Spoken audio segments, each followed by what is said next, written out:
చేరి వచ్చిన మీకు అందరికీ ప్రభు అయిన యేసుక్రీస్తు నామమున ప్రేమ వందనాలు. దేవుని పరిశుద్ధ గ్రంథం నుండి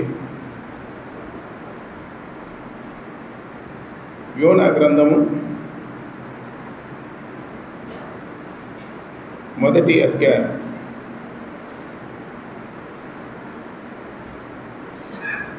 మొదటి 4 వచనం చదువుకుందాం. యెహోవా వాక్కు అమిత్తయి కుమారుడైన యోనాకు ప్రత్యక్షమై ఇలాగ సెలవిచ్చెను. నినివే పట్టణస్థుల దోషము నా దృష్టికి ఘోరమాయను కనుక నీవు లేచి నినివే మహాపట్టణమునకు పోయి దానికి దుర్గతి కలుగునని ప్రకటింపు. అయితే యెహోవా సన్నిధిలో నుండి తర్షీసు పట్టణమునకు పారిపోవలనని యోనా యొప్పేకు పోయి తర్షీసునకు పోవు ఒక ఓడను చూచి ప్రయాణమునకు కేవు ఇచ్చి యెహోవా సన్నిధిలో నిలవక ఓడవారితో కూడి తర్షీసునకు పోవుటకు ఓడెక్కాను. అయితే యెహోవా సముద్రం మీద పెద్ద గాలి పుట్టింపగా సముద్రమందు గొప్ప తుఫాను రేగి ఓడ బద్దలైపోవు గది వచ్చాను. అలాగే అపోస్తుల కార్యములు 27వ అధ్యాయం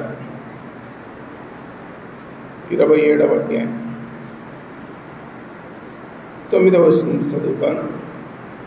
చాలా కాలమైన తర్వాత ఉపవాస దినము కూడా అప్పటికి గతించినందున ప్రయాణము చేయట అపాయకరమై ఉండెను.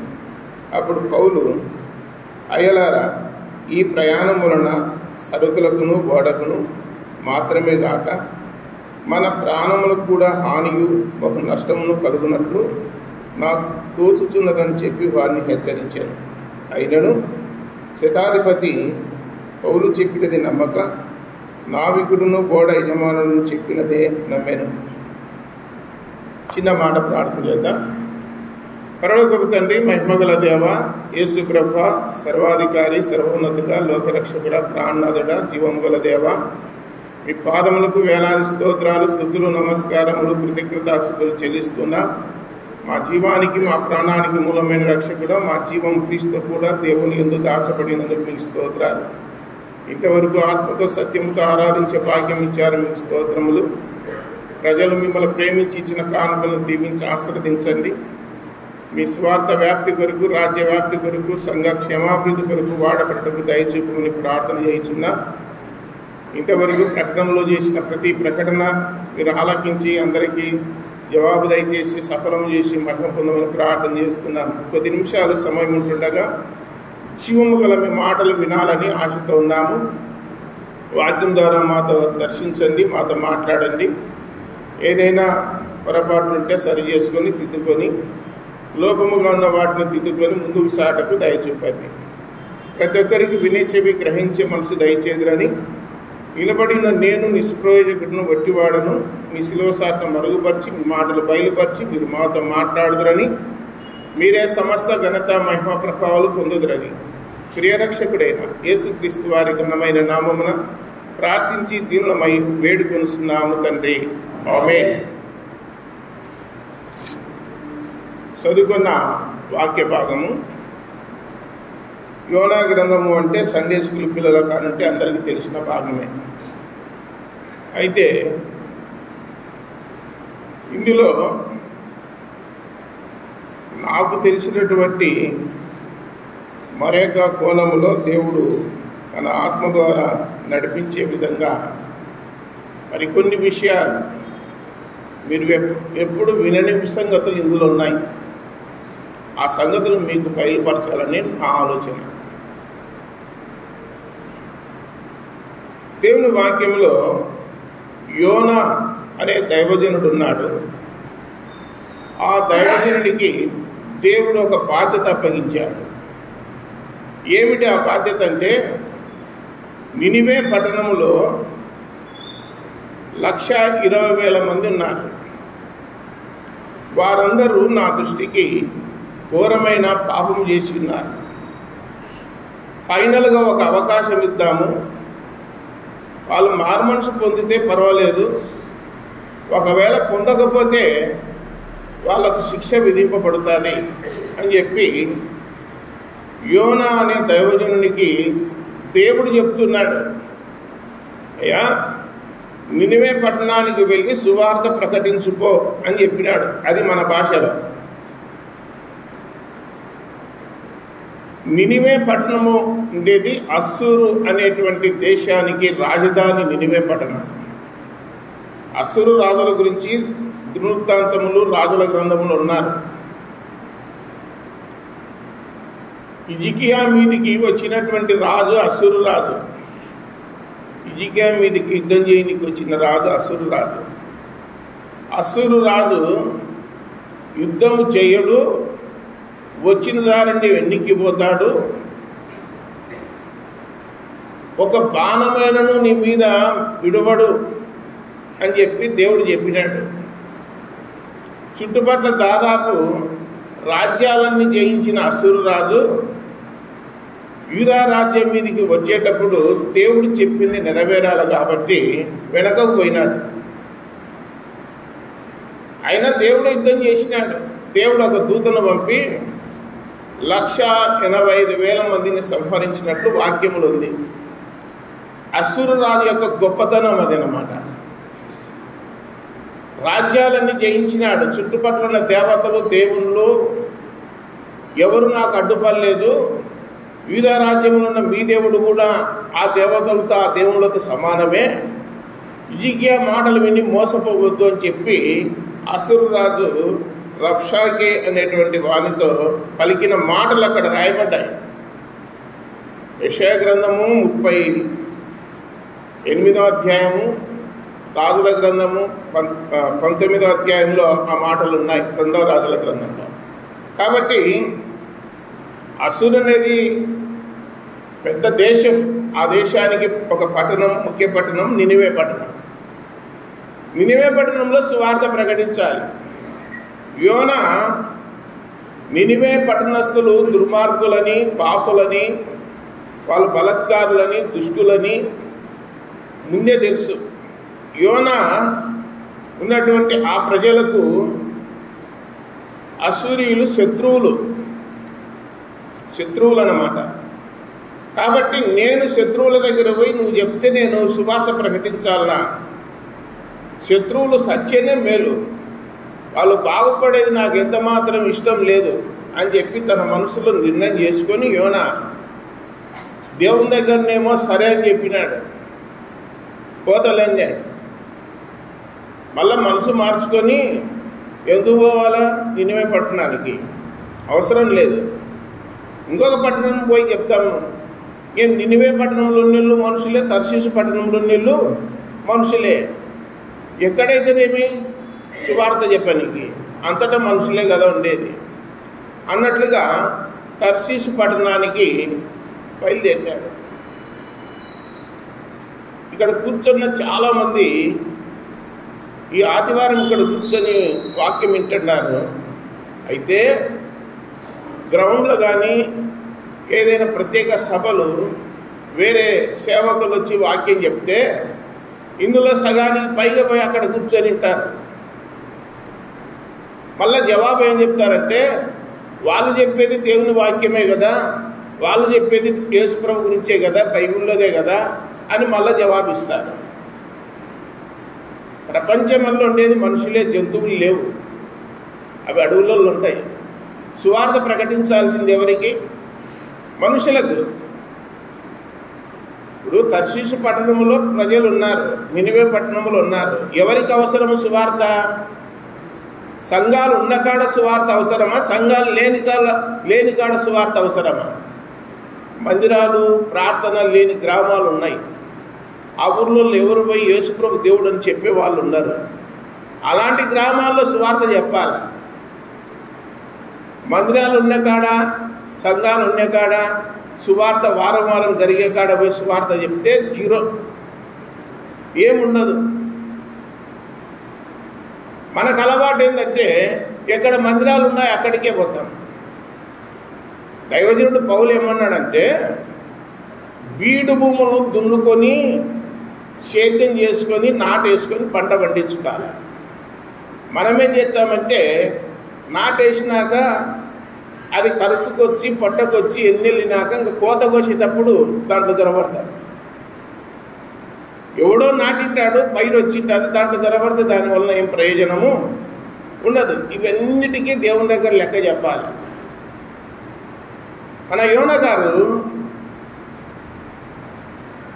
తర్షీసుకు పోయే ఓడ కనుగొని అందులో టికెట్ తీసుకొని ఎక్కినాడు. ఎక్కినాక ఓడ యజమానునికి నావికునికి ముందే చెప్పినాడు, నేను యెహోవా సన్నిధిలో నుండి పారిపోతున్నానని చెప్పినాడు. అంటే ఆ ఓడలో ఆ నావికుని కానీ యజమానుని కానీ యెహోవా సన్నిధిలో నుండి పారిపో, మాకేమొచ్చింది, మాకు కావాల్సింది టికెట్ డబ్బులు కట్టు చాలన్నాడు. నువ్వు ఎక్కడ పారిపోతే మాకేమి అని అన్నారు. సరే, ఓడ ఎక్కి కూర్చున్నారు. ఓడ ప్రయాణం సాగుతూ ఉంది. దేని మీద సాగుతూ ఉంది ఓడ? మీరు చెప్పాలా? ఓడ ఎక్కడ ఉంటుంది? సముద్రంలో ఉంటుంది. ఇక్కడ ఎవరైనా ఓడలో ప్రయాణం చేసే వాళ్ళు ఉన్నారా అంటే నదిలో ఆడ ఈడ కాదు, సముద్ర ప్రయాణం. సముద్రంలో ప్రయాణం చేసిన వాళ్ళు ఉన్నారా?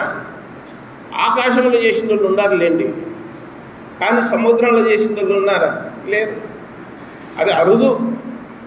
సముద్ర ప్రయాణం చేసే వాళ్ళకు ఆ బాధ ఏందో, ఆ శ్రమ ఏందో, ఆ కష్టం ఏంటో అక్కడ ఉన్నోళ్ళకు తెలుస్తుంది. వాళ్ళకు రాత్రి తప్ప పగులు కనపడదు సముద్రంలో. రాత్రి తప్ప పగులు అనేది కనపడదు సముద్ర ప్రయాణంలో.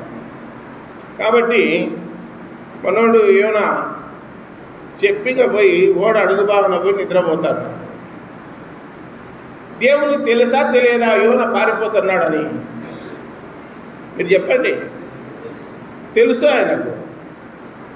వెంటనే సముద్రం మీద ఏం చేసినాడంటే గాలి తుఫాను రప్పించినాడు.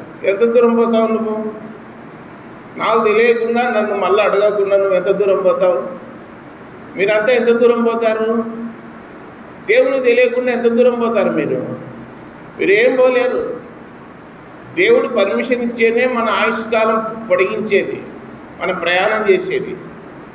ఈ ప్రయాణంలో గాలి తుఫాను, సముద్రం పొంగి అలలు రావడం వలన ఆడ రాయబడిన వాక్యం ఏంటంటే 4వ వచనంలో, అయితే యెహోవా సముద్రం మీద పెద్ద గాలి పుట్టింపగా సముద్రం అందు గొప్ప తుఫాను రేగి ఓడ బద్దలైపోవు గతి వచ్చెను. ఒకటి గుర్తుపెట్టుకోండి. ఇప్పుడు ఓడకు ప్రమాదం రావడానికి మెయిన్ కారకుడు ఎవరు? మీకు అర్థమవుతుందా నేను చెప్పేది? ఎవరు కారకుడు? యోనా. స్థానిక సంఘములో ప్రజలు బయటి సంఘాలకు వెళ్తున్నారంటే దానికి కారకులు ఎవరు అని మనం ప్రశ్న వేసుకోవాలి అంతే. ఓడలోళ్ళకు ప్రమాదం వచ్చిందంటే సంఘములోళ్ళు బయటికి పోతున్నారంటే దానికి కారకులు ఎవరని మనం ప్రశ్న వేసుకోవాలి. నేనేమో బతలాగా ఉన్నారని నేను ఆలోచన చేసిన. కిందికి పోయి చూచే పైనంత మైన్ ఉన్నారు, కింద కూడా జనాలు మెట్ల కాడికి కూర్చున్నారు. కింద పైన ఖాళీ ఉంది అని ప్రతి ఆదివారము అనౌన్స్మెంట్ చేసి కానుకలు అయితేనే లోపల వచ్చి కూర్చోండి అని చెప్పండి. వాళ్ళు ఏమనుకుంటున్నారంటే పైన ఫుల్ అయిపోయినారేమో, కిందనే బాగుంది అని వాళ్ళు అనుకుంటున్నారు. పైన వచ్చి చూచే కదా తెలిసేది ఖాళీగా ఉందే ఫుల్గా ఉంది అనేది. కింద ఉన్నారు కాబట్టి ఓడ బద్దలైపోవు గతి వచ్చిందంటే యోనాను బట్టి. సరే, ఇంకా మానవుడు ప్రయత్నాలు చేస్తాడా చేయడా? గాలి తుఫాను వచ్చినప్పుడు ప్రాణానికి ప్రమాదం ఏర్పడినప్పుడు మానవుడు తన ప్రయత్నం తాను చేస్తాడు. ఆ ఓడలో 100 మంది ఉంటారో 200 మంది ఉంటారో మనకైతే తెలియదు, కానీ మొత్తం మీద 500 మంది ఉంటారు ఓడలో నాకు తెలిసి. అంత పెద్దదన్నమాట. ఆ ఓడలో ఉన్నవారంతా సకల జాతి మనుషులు, సకల దేశాల ప్రజలు ఉన్నారు. ఒక్కొక్కడు తన దేవతను తన దేవుని ప్రార్థన చేస్తున్నారు. దేవుడా, మాకు ప్రమాదం ఏర్పడింది, కాపాడు. దేవతను, స్త్రీ దేవతను, పురుష దేవుణ్ణి అందరూ ప్రార్థనలు చేసుకుంటున్నారు. ప్రాణాలు గుప్పెట్లో పెట్టుకొని బ్రతుకు జీవుడా నాయన ఎంత పని అయిపోయి ఈరోజు ఎక్కకుండా బాగుండు ఓడ, ఇంటికి పోయినా బాగుండు, ఈ తుఫాను ఎదురైపోయినే, ఏంటి మా పరిస్థితి అని చెప్పి లవోదీపమని కొందరు ఏడ్చుకుంటూ దేవతల కల్లా మొరపెడుతున్నారు. మొరపెడతా ఉంటే ఇంకా ఎక్కువైతుంది. ఏంటి? గాలి తుఫాను ఇంకెక్కువైతుంది. మొరపెట్టకుండా ఉండింటేనే ఇంకా కొద్దిగా నిమ్మలంగా ఉందేమో, కానీ పూజలు చేసే కొద్దీ, దేవతల కాడికి పోయే కొద్దీ, పండగలు చేసుకునే కొద్దీ, తిరునాళ్ళు చేసుకునే కొద్దీ ఇంకెక్కువైతుంది. కానీ వాక్యంలో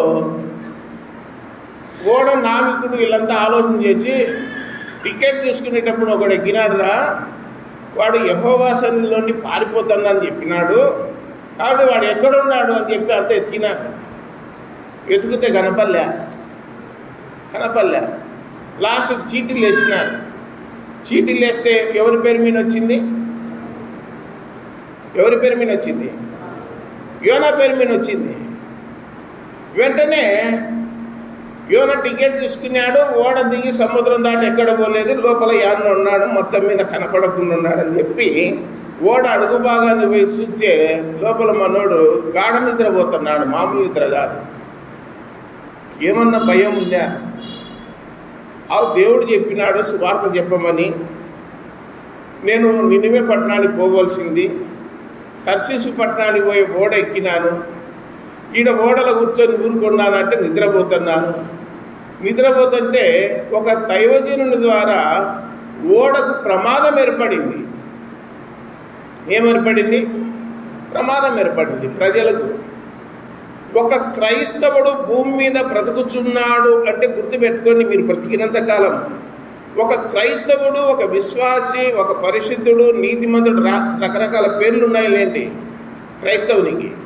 క్రైస్తవుడు ఉన్నాడు అంటే ఆ క్రైస్తవుని ద్వారా ఏ ప్రాణ నష్టం కానీ, కీడు కానీ, అపాయం కానీ, ఆపద కానీ జరగకూడదు ఇతరులకు.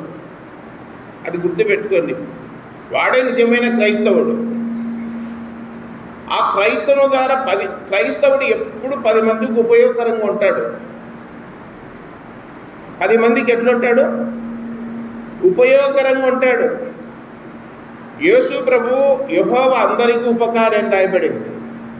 మరి యేసు ప్రభు నమ్ముకునే వాళ్ళు అందరికి ఉపకారులా అపకారులా? ఉపకారులు అని రాయబడింది, అంటే ఉపయోగపడే వాళ్ళు అని. మనిషికి మనిషి ఏదో ఒక అవసరం పడుతూ ఉంటుంది. నాకు ఏ అవసరం పడదు అనే వాళ్ళు ఉన్నారా భూమి మీద?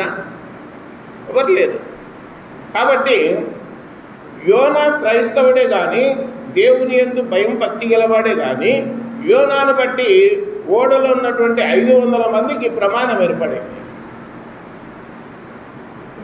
చీటేసి కనుక్కొన్నాక బయట పడినాడు.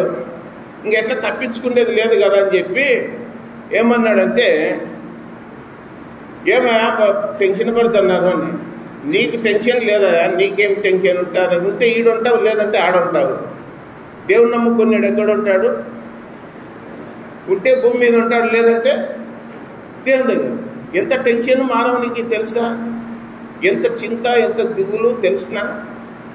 ఇవన్నీ రాయబడింది. నమ్ముకున్న చింత చేయడము, దిగులు చేయడము, టెన్షన్ పడడము, లేనిపోని ఊహలు అల్లడము, సమస్యలు తెచ్చుకోవడము, ఇబ్బంది పడడము, ఇదంతా మానవుని చేతులు ఉంది, దేవుని చేతులు లేదు. గుర్తుపెట్టుకోండి. ఏం టెన్షన్ పడుతున్నారంటే అన్నాడు. ప్రాణాపాయం ఉంటే టెన్షన్ పడక ఇంకేం చేయాలా మేము?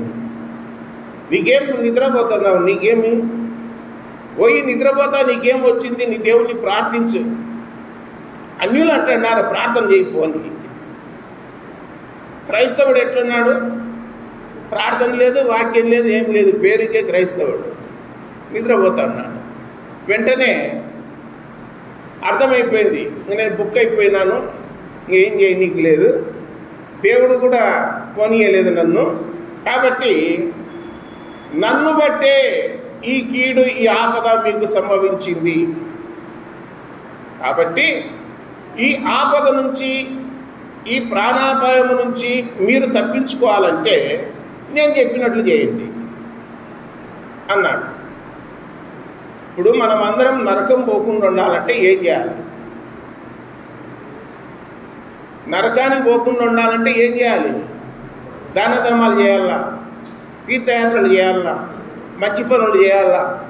ఏం చేయాలా? ప్రభు అయిన యేసునందు విశ్వాసం ఉంచు, అప్పుడు నీవును నీ ఇంటి వారును రక్షింపబడుదురు. అంటే నరకము నుండి రక్షించబడతారని. ఇక్కడ కూర్చొని వెళ్ళం ప్రతి ఒక్కరం కూడా యేసు ప్రభు నమ్ముకునేది దేనికంటే లోకం విడిచే నరకం తప్పాలని.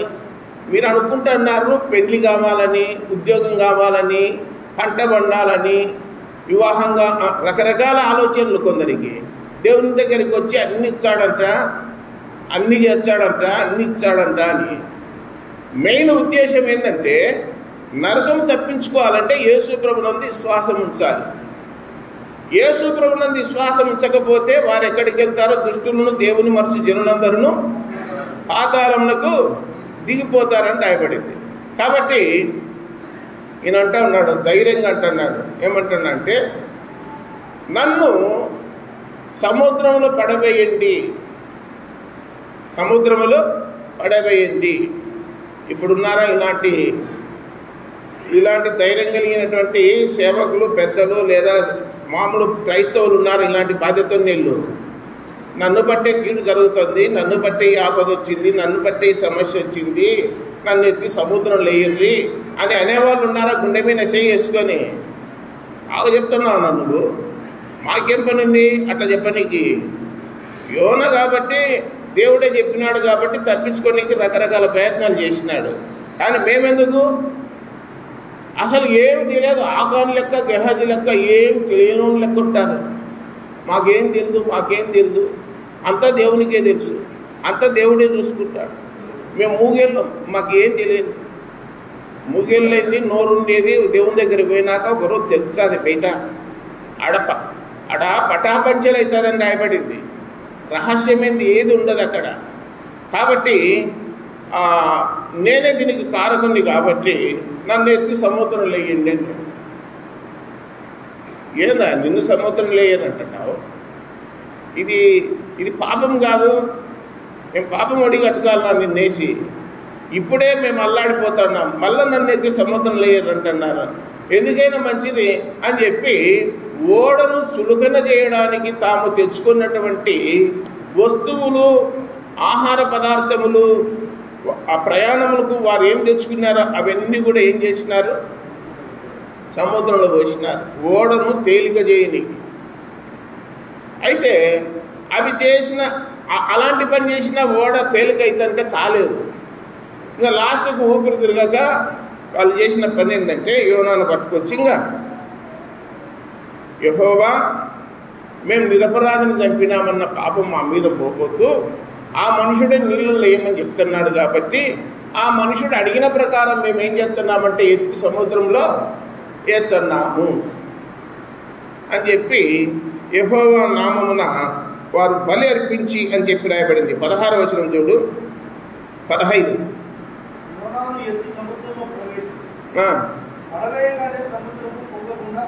చాలా మీకు ఏమర్థమవుతుంది? ఎత్తి సముద్రంలో వేస్తానే సముద్రం ఏమైంది? పొంగకుండా ఆగెను.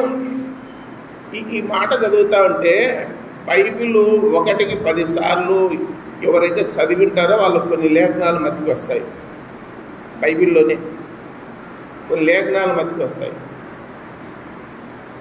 యాజకుల యొక్క పాదములు, మందసము మోయిచున్న యాజకుల యొక్క పాదములు యోర్దాను నదిలో ఆ అడుగు పెడతానే నీళ్ళు ఏమైనాయి? ఆగిపోయినాయి. నీళ్ళు ఆగిపోయినాయని రాయబడింది. ఇక్కడ యోనాను ఎత్తి సముద్రంలో వేస్తానే ఆ యొక్క సముద్రం పొంగకుండా ఏమైపోయింది? ఆగిపోయింది. యోనా ఏదైతే చెప్పినాడో అదే జరిగింది. మీరంతా బ్రతకాలంటే నన్ను ఎత్తి ఎక్కడ వేయాలి? సముద్రంలో వేయాలి.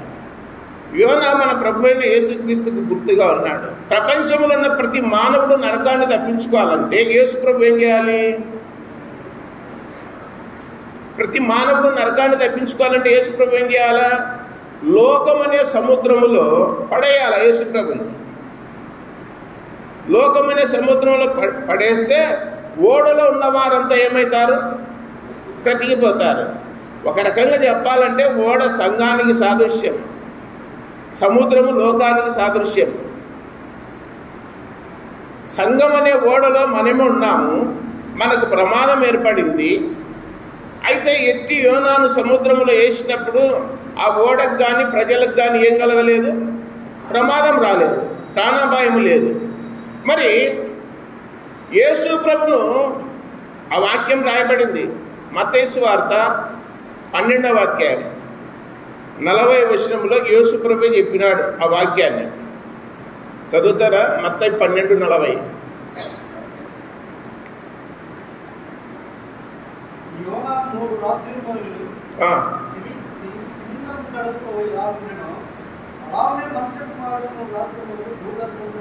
చాలు. అక్కడ ఉన్నటువంటి యాజకులు, శాస్త్రులు, పరిసయ్యులు, అయ్యా నువ్వు ఏదైనా సూచక్రియ చేస్తే చూడాలని ఉంది మాకు, ఏదైనా చూపి. ఈ ప్రపంచానికి ముగింపు సూచక్రియ ఒకటే, యోనా సూచక్రియ తప్ప ఏ సూచక్రియ లేదు అన్నాడు. యోనా తిమ్మింగలము కడుపులో 3 రాత్రింబవళ్ళు ఎలా ఉన్నాడో మనిషి కుమారుడు భూగర్భములో అలా ఉండవలెను అని చెప్పినాడు. యోనా గ్రంథం బైబిల్లో ఉందా లేదా? ఉంది. మరి యేసు ప్రభు చదివినాడా? మీకు ఆశ్చర్యం అవుతుంది కదా. యోనా గ్రంథాన్ని బైబిల్లో చేర్చింది ఎవరు? యేసు ప్రభువే. యోనా గ్రంథం ఒకటే కాదు, 66 పుస్తకాలను చేర్చింది యేసు ప్రభువే. యోహాను సువార్త 7వ అధ్యాయంలో ఇతడు స్కూలుకు పోలేదు కదా, ఇతనికి చదువు లేదు కదా, ఇతడు చదువుకోలేదు కదా, ఈ పాండిత్యం ఎక్కడి నుండి వచ్చింది, జ్ఞానం ఎక్కడి నుండి వచ్చింది అని ఆశ్చర్యపోతున్నారు. యేసు ప్రభు స్కూలుకు పోతే, బడికి పోతే, చదువుకోనికి పోతే చదువు వచ్చాదా? చదువు నేర్పేది ఎవరు? యేసు ప్రభే. జ్ఞానం ఇచ్చేది ఎవరు? యేసు ప్రభే. సృష్టికర్త ఎవరు? యేసు ప్రభే.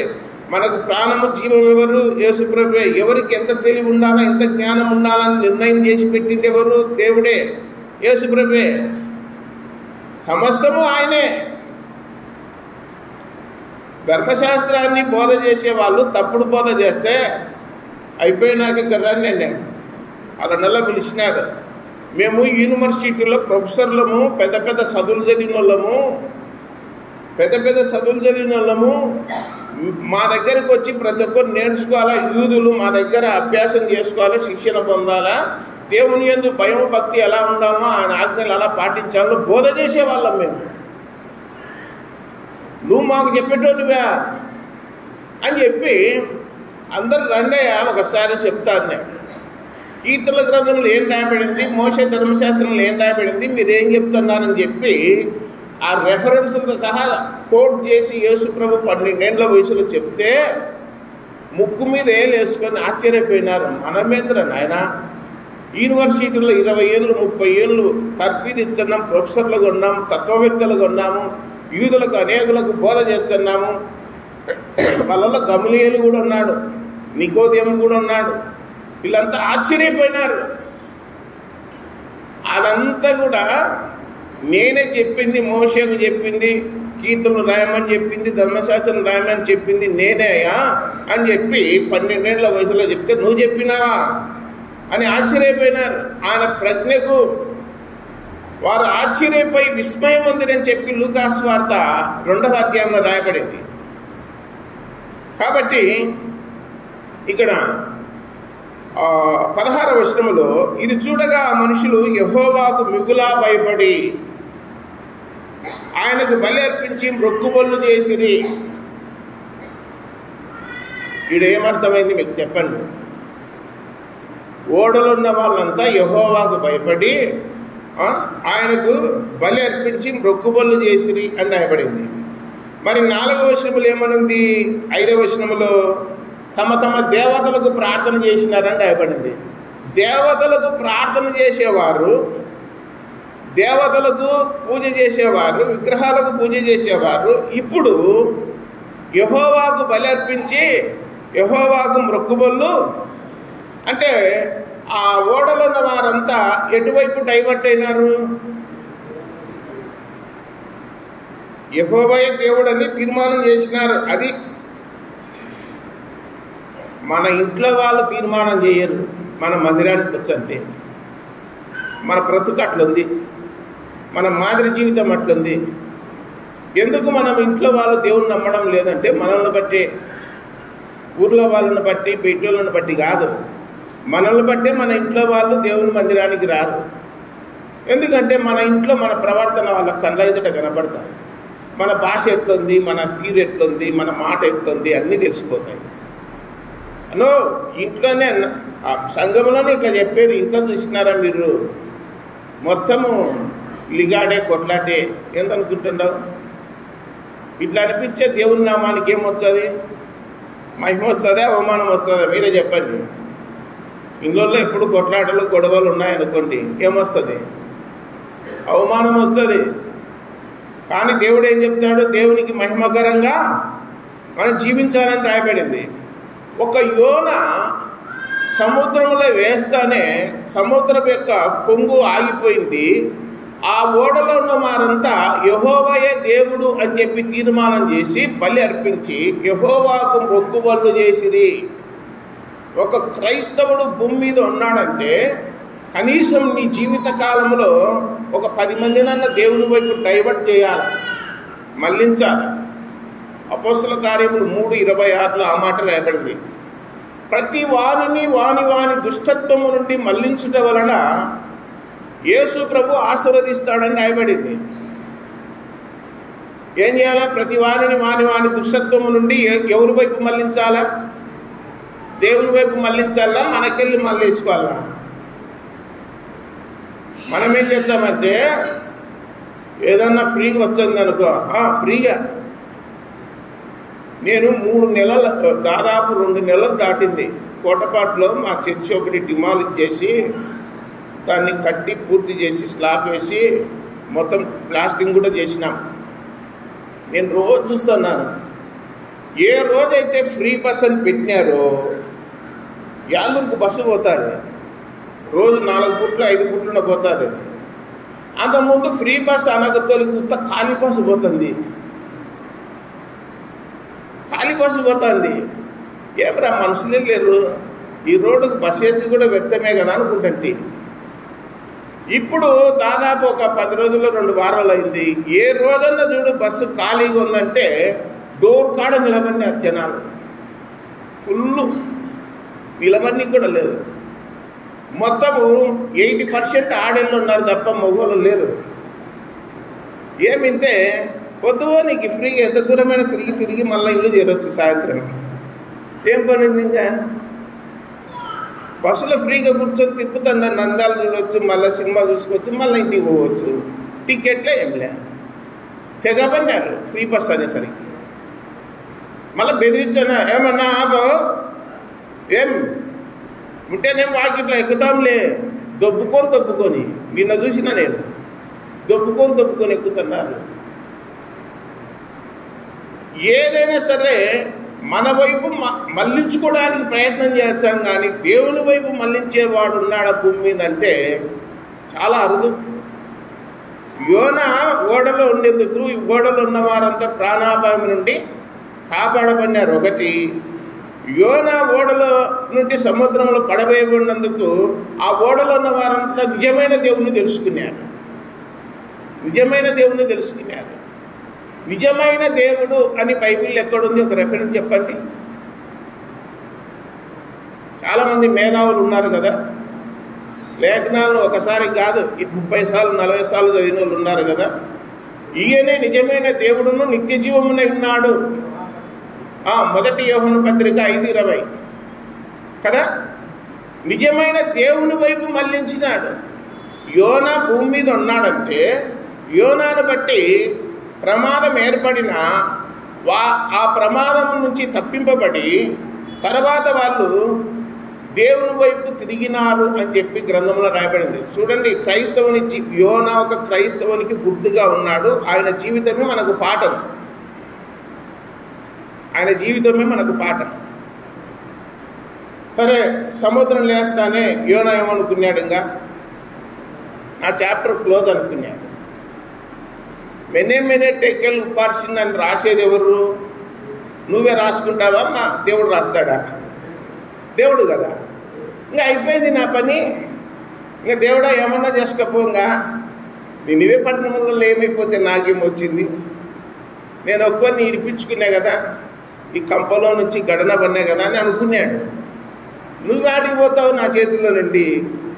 నువ్వు ఓడలన్నీ పోలేవు, సముద్రంలో నీళ్ళల్లోనే పోలేవు, భూమి కింద దాపెట్టుకునే నువ్వు ఎక్కడ పోలేవు. 139వ కీర్తనలో దావీదు అంటాడు ఆ మాటలు. నా నడక తెలుసు, నా పడక తెలుసు, నేను కూర్చుండుట తెలుసు, నేను లేచుట తెలుసు, నాకు తలంపు పుట్టకమునిపై నీకు తెలుసు, నా ముందున్నావు, నా వెనక ఉన్నావు, నా చుట్టూ ఆవరించి ఉన్నావు. నేను పక్షిరాజంతా ఆకాశం ఎత్తులో గూడు కట్టుకుని అక్కడ చూస్తున్నావు, సముద్రం యొక్క అగాధము లేకపోయినా అక్కడ కూడా నువ్వు ఉన్నావు, నీ కనుదృష్టికి మరుగైనది ఏది లేదు. యోనా అనుకున్నాడు, ఇంకా అయిపోయింది నా పని, ఇంకా దేవుడు ఏమన్నా చేసుకుని అనుకున్నాడు. వెంటనే దేవుడు అన్నాడు, పనికి మాలినాడు నీళ్ళలో మన్నాడు, పోయి మింగుపో అన్నాడు. ఎవరికి చెప్పినాడు? చేపకు, తిమ్మింగలానికి చెప్పినాడు. తిమ్మింగలానికి మాటలు వచ్చా?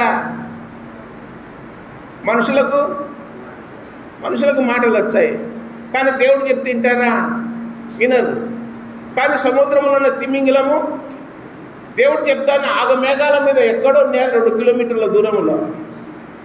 ఏది? తిమ్మింగలం. దేవుడు ఆజ్ఞ ఇచ్చానే వెంటనే ఆగమేఘాల మీద స్పీడ్గా పరిగెత్తుకొని వచ్చి నోరు తెరిచింది. సరిగ్గా నోట్లోకి పోయినాడు. ఎవరు? నోట్లోకి పోయినాడు అంతే. 3 రాత్రింబవళ్ళు తిమింగలము కడుపులో ఉన్నాడు. ఇక్కడ గుర్తుపెట్టుకోండి, ఈ 2వ అధ్యాయంలో తిమింగలం కడుపులో ఉండి ప్రార్థన చేస్తున్నాడు.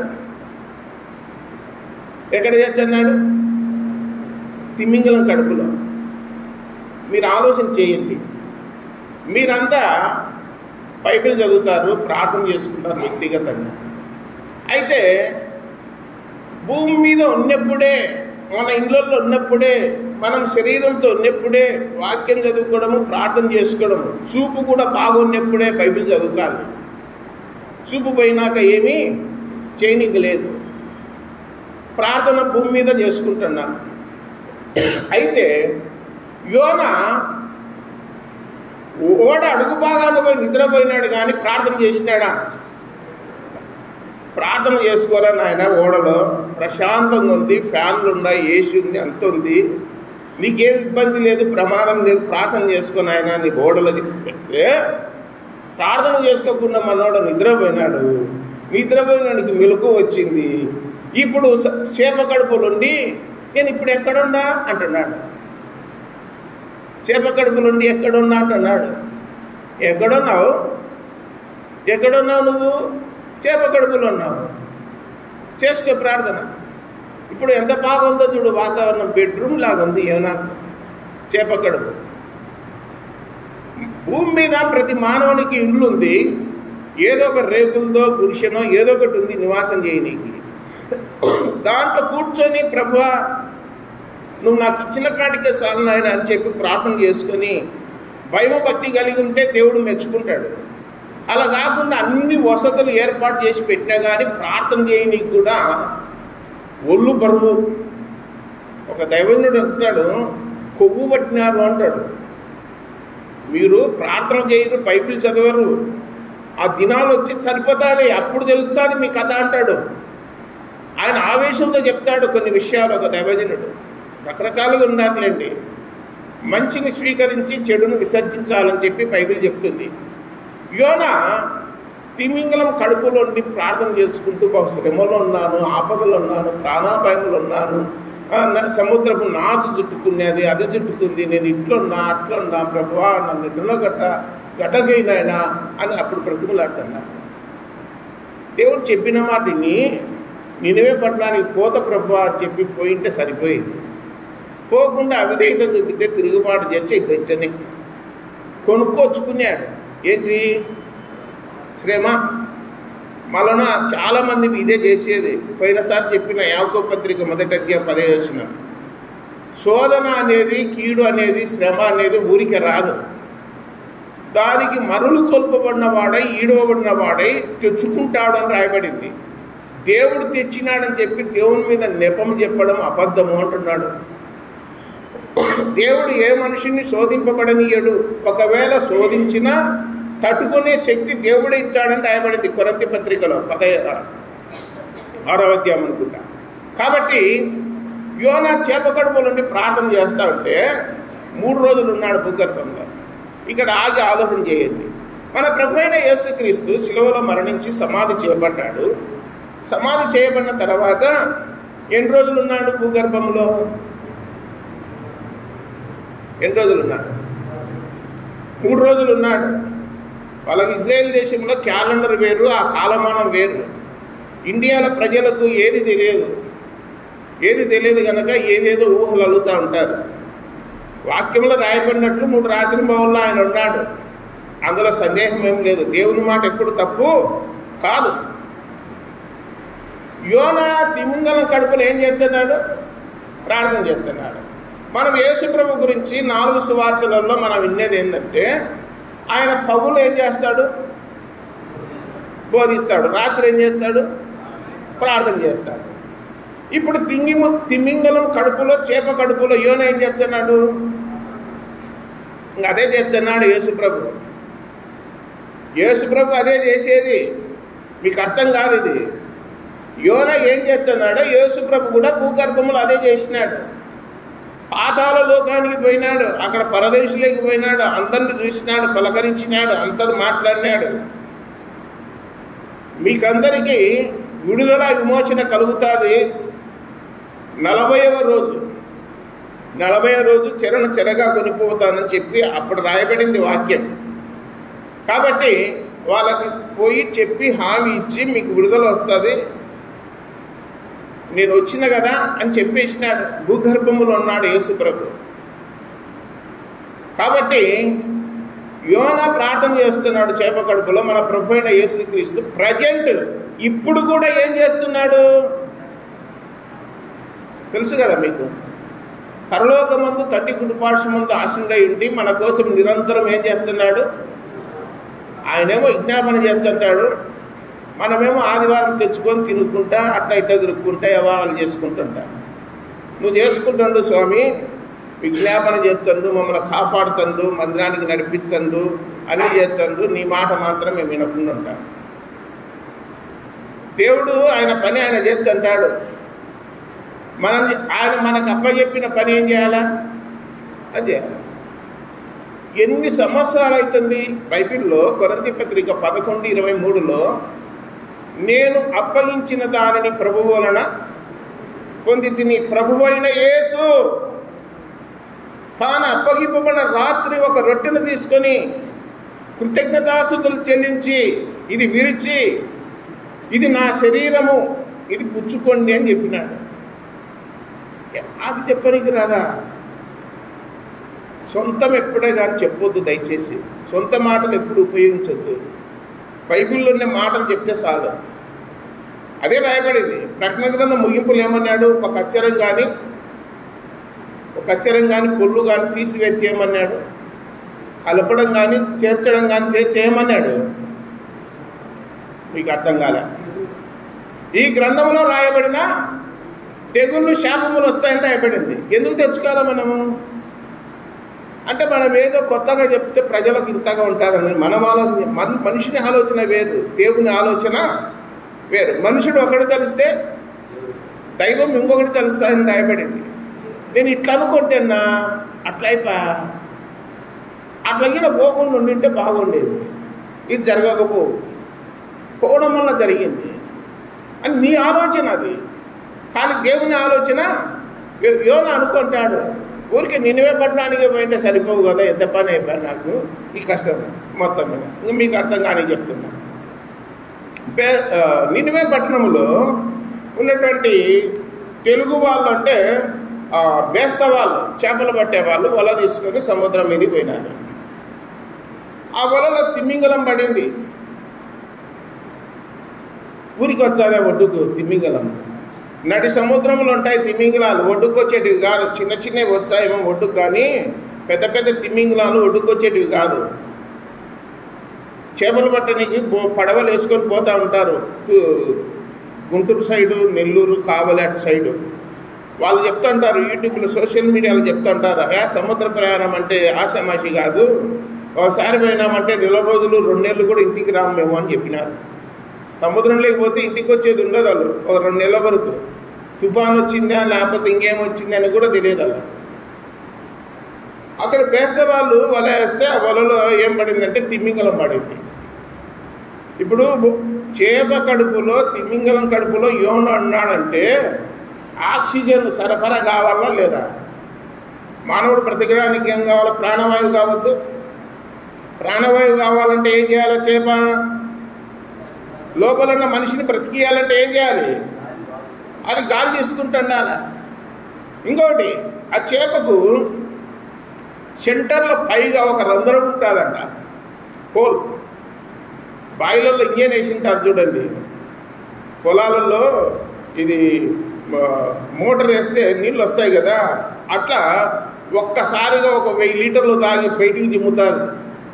ఎప్పుడన్నా చూడండి, తిమింగలం బయటికి జిమ్ముతుంది నీళ్ళలో.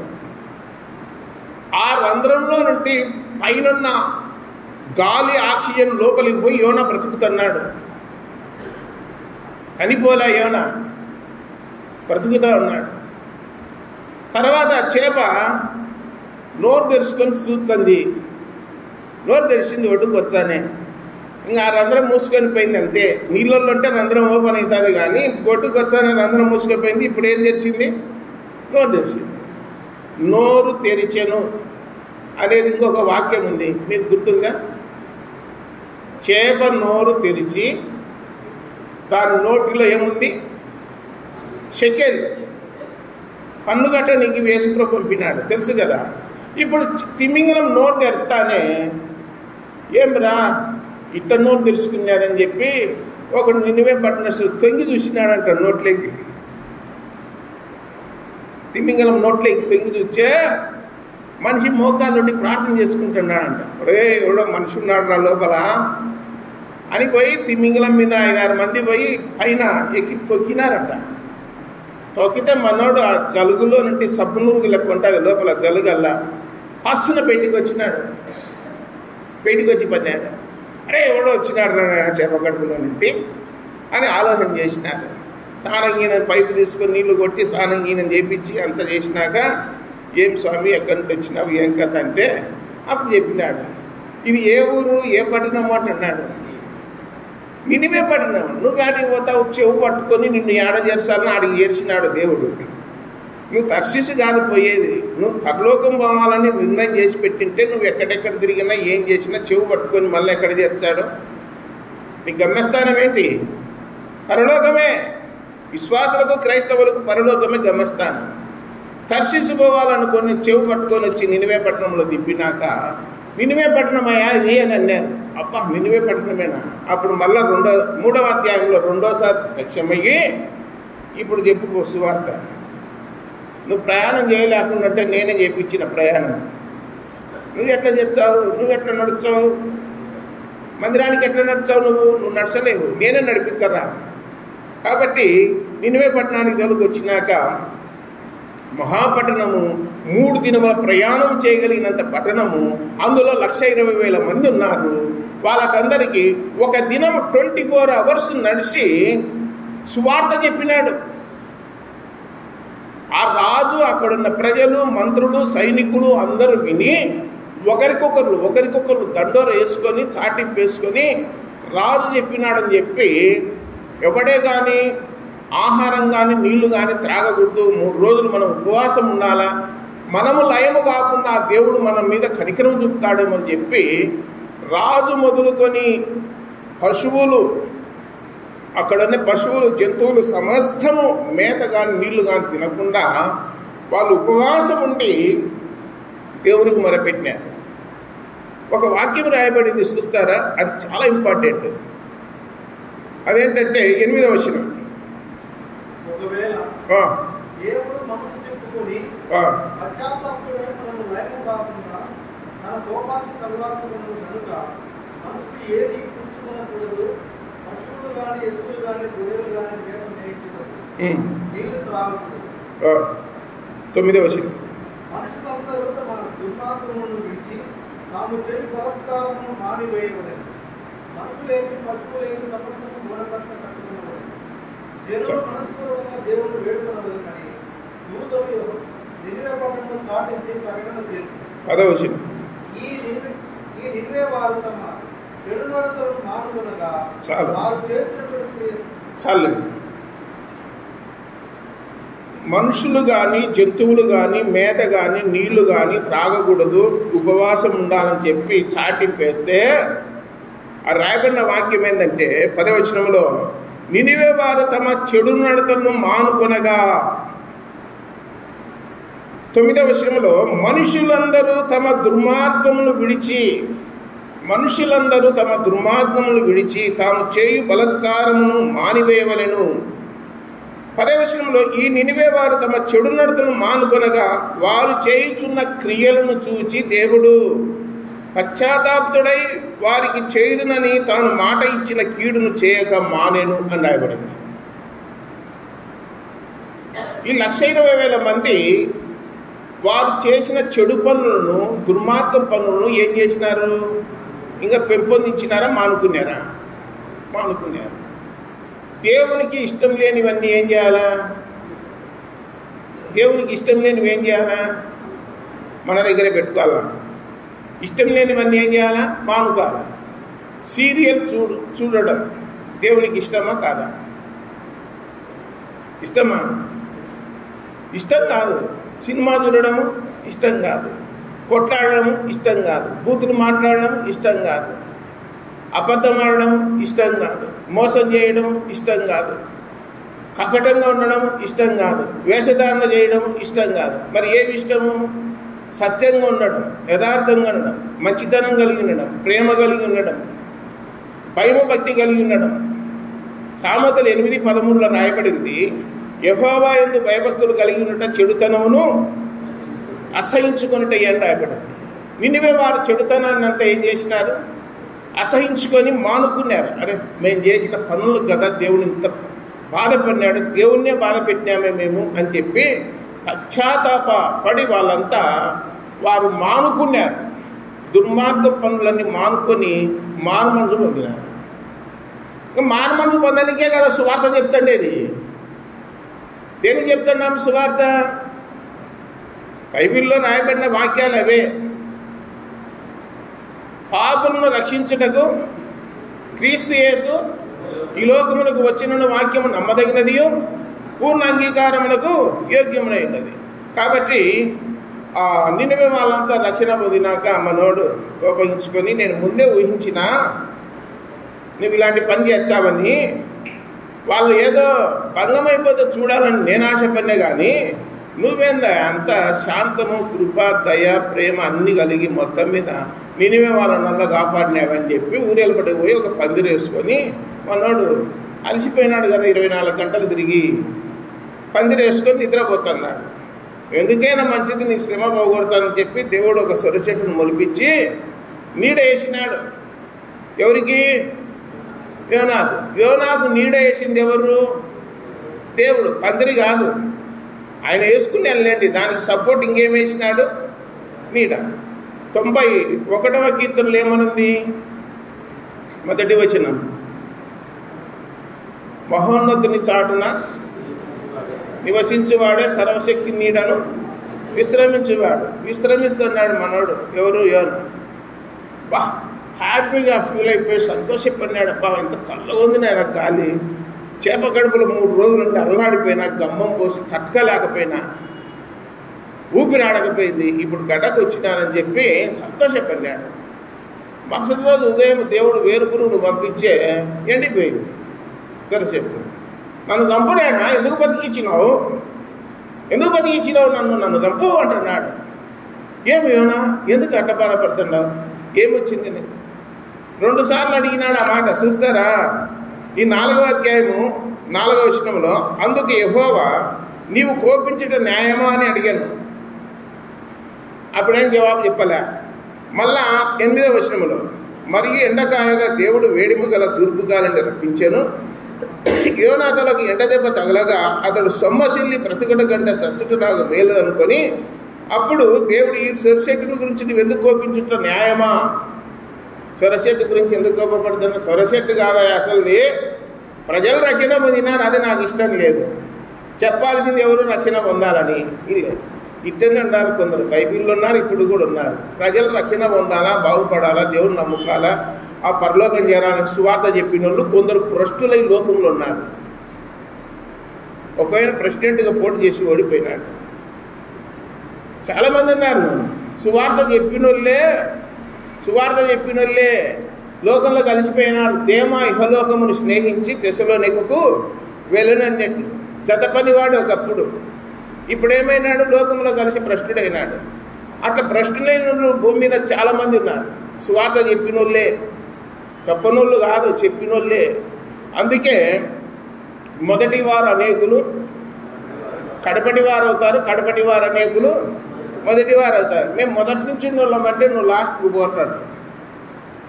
నువ్వు మొదట లేదు, ఏం లేదు. నాకు తెలిసి ఎవరు మొదట ఉండాల్సింది, ఎవరు వెనక ఉండాల్సింది అని చెప్పి దేవుడు నిర్ణయం చేస్తాడు.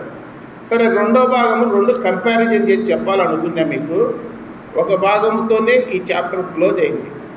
ఇప్పటికి ఇక్కడ యోనాను బట్టి సువార్త చెప్పడం వలన నినివే పట్టణస్తులందరూ దేవుడు నమ్ముకున్నారు. అందులో కొన్ని అద్భుతాలు, కొన్ని ఆశ్చర్యకరాలు జరిగినాయి. ఈ శ్రమలు వచ్చినాయి, ఇబ్బందులు వచ్చినాయి. యోనా జీవితంలో ఎట్లయితే ఎదురవుతున్నాయో మన జీవితాల్లో కూడా అలానే ఎదురవుతాయి. అయితే దేవుడు మనకు తోడుగా ఉండి ఏం చేస్తాడు? ప్రతి విషయంలో కూడా సహాయం చేసుకుంటూ మన వెన్నంటి మిమ్మల్ని విడువను, మిమ్మల్ని ఎడబాయనని చెప్పి వాగ్దానం చేసిన దేవుడు మనతో ఉన్నాడు కనుక యోనాను గడ్డకేసిన దేవుడు మనల్ని కూడా గడ్డకేస్తాడు. నినివే పట్టణస్తులను కాపాడిన దేవుడు మనల్ని కూడా కాపాడతాడు. ఆ 2వ భాగము అపొస్తలుల కార్యం 27లో ఉంది. అది కూడా ఓడ ప్రయాణమే, అది కూడా సముద్ర ప్రయాణమే. అందులో పౌలు ఉన్నాడు, అరిస్తార్కు ఉన్నాడు. మరి ఆ ఓడలో వారికి అంత ప్రమాదం ఏర్పడినప్పుడు పౌలును బట్టి, అరిస్తార్కును బట్టి దేవుడు కాపాడినట్లు లేఖనాల్లో చూస్తూ